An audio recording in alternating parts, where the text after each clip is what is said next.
ناظرین، وقفے کے بعد آپ کا میزبان شکیل خان اپنے مہمان میاں تنویر احمد مقبول صاحب کے ساتھ گفتگو میاں صاحب چل رہی تھی کہ آپ نے کہا کہ ہم 100 150 لوگ لے کر گئے مختلف اسلامی ملکوں میں. میاں صاحب کوئی پلیجر ٹرپ تھا یا کچھ کام وام بھی ہوا اس میں؟ اس میں کام اتنا نہیں ہو سکا جتنا ہماری خواہش تھی. تو پلیجر ٹرپ ہی رہا. نہیں، اس میں آپ یہ کہہ سکتے ہیں کہ بہت سارے لوگوں کے لیے یہ پہلی وزٹ تھی. بہت سارا یہ نہیں ہوا کہ ہر دفعہ وہی لوگ گئے، بلکہ اس میں سے بدل بدل کے لوگ گئے اور کچھ بزنس بھی کیے گئے. اس سے لوگوں میں انیشیٹو بھی پیدا ہوا. تو آپ سمجھ لیں یہ پلیجر کم بزنس ٹرپ بنا. پلیجر کم بزنس ٹرپ بنا. جی ہاں. اس دوران کبھی ترکی کی موجودہ جو رجیم ہے، موجودہ جو قیادت ہے ترکی کی، اور اسپیشلی ان کے جو قائد تھے جناب نجم الدین اربکان صاحب، کہ بنیادی طور پر تو ہم یہ دیکھتے ہیں کہ نجم الدین اربکان صاحب نے سب سے پہلے مقدونیہ سے آزاد حیثیت میں منتخب ہوئے. اس کے بعد وہ پارٹیاں بناتے گئے، ترکی کی حکومت ان پر پابندی لگاتی گئی، پھر پارٹی بناتے گئے، پھر پابندی لگاتی گئی، اور آخر میں یہ سعادت پارٹی کے کوک سے یہ اے پی پارٹی جو سفید پارٹی کے نام سے مشہور ہے یہ نکلی. اربکان صاحب سے کبھی آپ کی ملاقات ہوئی؟ جی، انیشیلی اربکان صاحب سے پہلے تو ملاقات ہوئی تھی. وہ پاکستان آئے تھے آج سے کوئی 35-40 سال پہلے. لیکن جب وہ وزیر اعظم بنے تو پھر ہمارا وفد یہاں سے ایک گیا تھا اور ہم انقرہ گئے تھے ان کو مبارک دینے کے لیے اور ان سے ملنے کے لیے.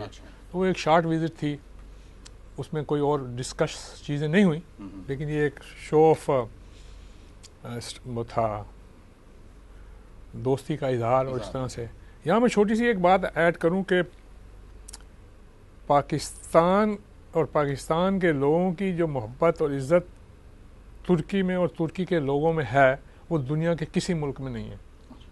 یہ میں آج بھی ہمارا پاسپورٹ آج بھی عزت سے دیکھا جاتا ہے. جی، آج بھی وہ نسبتاً کسی بھی اور ملک کے مقابلے میں. اس کی وجہ یہ ہے کہ جو خلافت کی تحریک تھی وہ آج بھی ان کو یاد ہے، اور یہ کتنی 3-4 نسلوں کے بعد بھی وہ اس بات کو کرتے ہیں.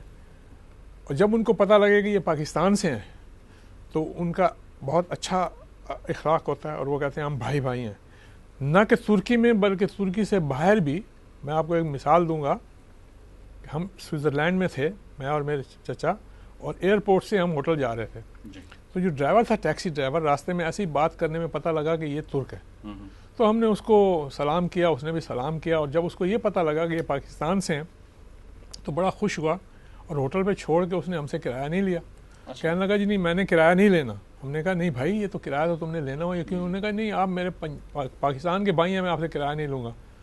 تو یہ ہم نے غیر ملک میں بھی ترکوں کی محبت دیکھی، اور ود ان ترکی بھی ہم نے دیکھا کہ وہ ہم سے، پاکستانیوں سے خصوصاً بہت محبت کرتے ہیں. اس کی وجہ وہی تھی کہ ہمارے دل میں ان کی، یا ہمارے بزرگوں کے دل میں ان کی محبت تھی. تو یہ میں اس حوالے سے آپ سے کہہ رہا ہوں.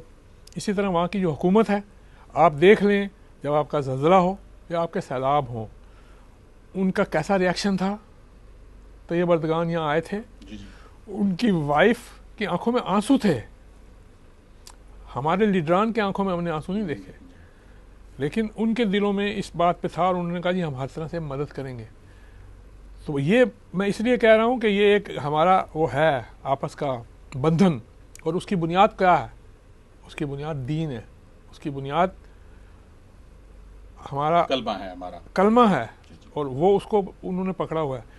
ان کے بارے میں کوئی بھی بہت ساری اطلاعات اور بہت ساری باتیں ہمیں مغربی پریس سے آتی ہیں، بہت ساری چیزیں کوئی مخالفین جو ہیں وہ کرتے ہیں، لیکن میں نے دیکھا ہے کہ عملاً ان کو اسلام سے محبت ہے، اور خصوصاً پاکستانیوں سے ان کا لگاؤ ہے.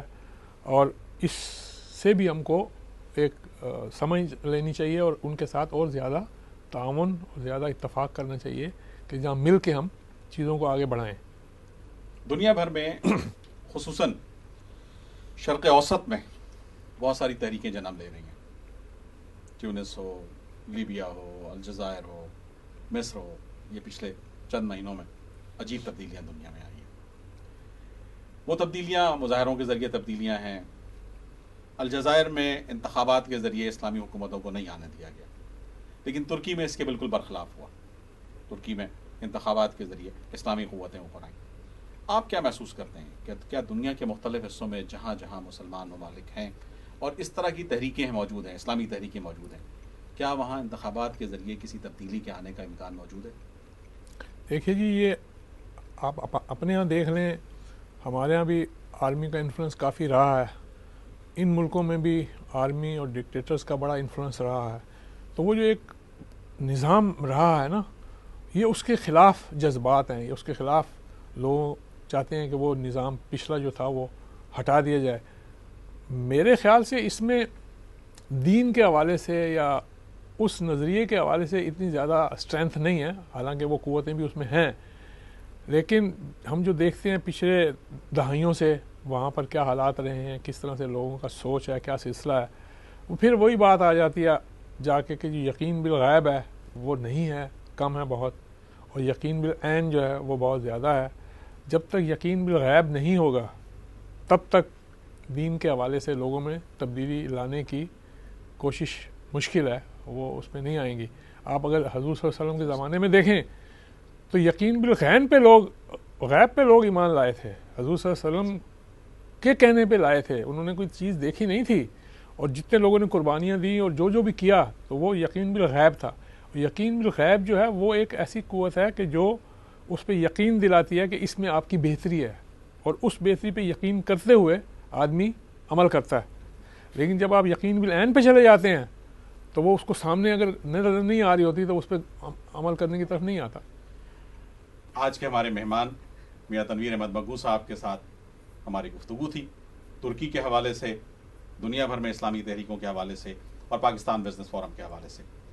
ہمارا آپ کا ساتھ اسی طرح سے جاری رہے گا، مشرق و مغرب میں تیرے دور کے آغاز کے ساتھ، اور انشاءاللہ مشرق و مغرب میں اس دور کا آغاز ہوگا کہ جس کی بشارت شاعر نے دی تھی، علامہ اقبال علیہ رحمہ نے، اور اس سے 1432 سال پہلے اللہ کے نبی صلی اللہ علیہ وسلم نے دی تھی.